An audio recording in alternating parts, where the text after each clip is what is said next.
ঠিক না? আমাদের মধ্যে অনেক মানুষ আছে তার যে ঈমান নাই, এইটা তার বোঝার মতো যোগ্যতা নাই, কথাবার্তা আচরণে সে ঈমান থেকে খারেজ হয়ে গেছে। নামাজের ইসলাম পছন্দ করে, রোজার ইসলাম পছন্দ করে, যাকাতের ইসলাম পছন্দ করে, কিন্তু যেই না বলা হয় আল্লাহ রাব্বুল আলামিন চোরের বিধান দিয়েছেন কোরআনের মধ্যে, আল্লাহ রাব্বুল আলামিন জিনার বিধান দিয়েছেন কোরআনের মধ্যে, আল্লাহর আইন আল্লাহর এই দুনিয়াটাও চলুক, ওই ব্যক্তি তখন পছন্দ করে না। এইরকম নামধারী নামাজি হাজী সাহেব গাজী সাহেব আমাদের সমাজে আছে কিনা?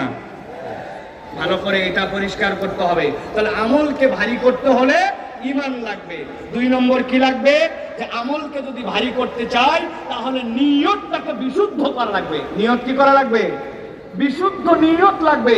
নিয়ত যদি সহি না হয় তাহলে আমাদের জন্য এটা আল্লাহ রাব্বুল আলামিনের কাছে ওজনদার আমল হবে না।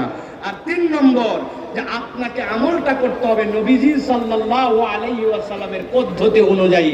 নবীর পদ্ধতিতে আমল না হলে ওই আমলে ওজন হয়, বুঝে বলেন হয়